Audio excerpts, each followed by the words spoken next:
ایک مرتبہ میرے آقا صلی اللہ تعالیٰ علیہ وسلم مدینے کی گلیوں میں سیر کر رہے تھے۔ ایک قافلہ تھا جو مدینے شریف میں پڑاؤ ڈالا ہوا تھا۔ میرے آقا کا ادھر سے گزر ہوا، انہیں اس قافلے والوں کے پاس ایک بہت ہی خوبصورت سرخ اونٹ تھا۔ میرے آقا کو وہ اونٹ بہت ہی پسند آ گیا۔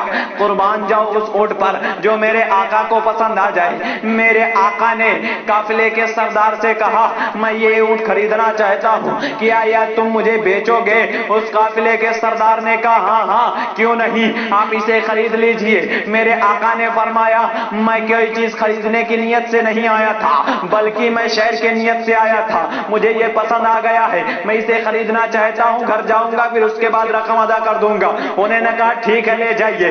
میرے آقا جب تک ان کے آنکھوں سے اوجھل نہیں ہو گئے، کسی نے اپنے پلک کو بند نہیں کیا۔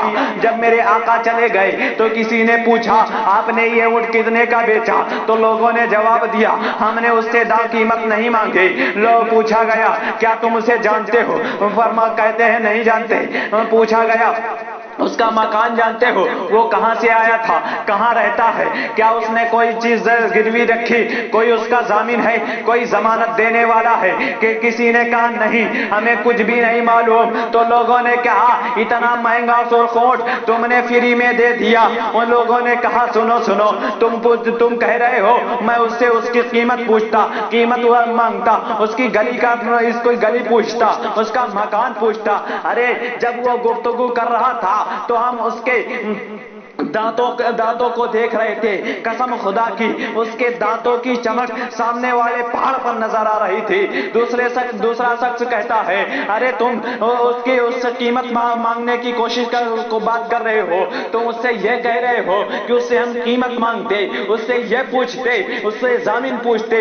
ارے ہم تو اس کے کنڈل زلفوں میں کھو گئے تھے، میں اس کی زلفیں ہی پیاری پیاری زلفیں ہی دیکھتا رہا۔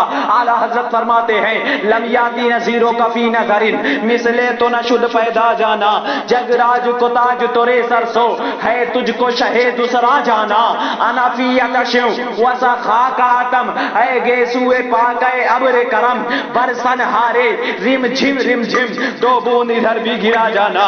لوگوں نے کہا تم نے کیسے ایسے اونٹ دے دیا، تم نے اس سے قیمت بھی نہیں مانگی، اس کا کوئی بھی ضامن بھی نہیں ہے، کیسے تم دے سکتے ہو؟ ایک شخص نے کہا اچھا یہ بتاؤ جب وہ گفتگو کر رہا تھا تو اس کے گفتگو میں ایسا لگ رہا تھا جیسے ایسا لگ رہا تھا جب وہ گفتگو کر رہا تھا تو اس کے گفتگو کو سن کر ہمارے دماغ میں یہ خیال آیا ہی نہیں کہ ہم اس سے قیمت وصول کریں یا اس سے یہ پوچھیں اس سے یہ پوچھیں کہ تیرا مکان کہاں ہے، ہم اس سے یہ پوچھتے کہ تیرا ضامن کون ہے۔ ہم نے اس سے کچھ نہیں پوچھا۔ تو قبیلے کے کچھ لوگ اپنے کلام میں ایسا تاثر دیتے ہیں جیسے اونٹ چوری ہو گیا۔ ایک خاتون کی آواز آتی ہے، حجرے سے ایک خاتون کی آواز آتی ہے اور کہتی ہے خبردار کوئی یہ کہے کہ اونٹ چوری ہو گیا میں اس کی ضامن ہوں، میں اس کی ضمانت دوں گی۔ لوگوں نے کہا اللہ کا خدا کا شکر ہے کوئی تو ضامن نکلا، کوئی تو ضمانت دینے والا ہے، کوئی تو اسے جانتا ہے۔ اس عورت نے کہا سنو جانتی تو میں بھی نہیں ہوں۔ تو لوگوں نے کہا تو ضمانت کیسا، تم اس کی ضامن کیسے ہوئی؟ اس عورت نے کہا سنو جب تم لوگ اس نوجوان سے گفتگو کر رہے تھے تو میں اپنے حجرے سے اس کے چہرے کو دیکھ لی، قسم خدا کی جس کا چہرہ اتنا خوبصورت ہو وہ کبھی جھوٹ نہیں بول سکتا۔ اتنے میں میرے سے آقا کے صحابی آ گئے۔ آقا کے صحابہ اکرام پوچھتے ہیں میرے آقا کو اونٹ کس نے دیا؟ سردار نے کہا ہم نے دیا۔ تو آقا کے صحابی رسول صلی اللہ تعالیٰ علیہ وسلم ارشاد کہتے ہیں میرے آقا نے اس کی قیمت بھیجی ہے اور کچھ کھجوریں تحفے میں بھیجی ہے۔ تو سردار نے کہا اب ہمیں قیمت نہیں چاہیے، اب ہمیں کچھ بھی نہیں چاہیے، بس یہ بتا دو وہ سوڑا تھا کہاں سے؟ صحابہ اکرام فرماتے ہیں کیا تمہیں نہیں معلوم یہی تو وہ کھجوروں کا جھنڈ ہے، یہی تو وہ مدینہ شریف ہے جہاں میرا محبوب رہتا ہے۔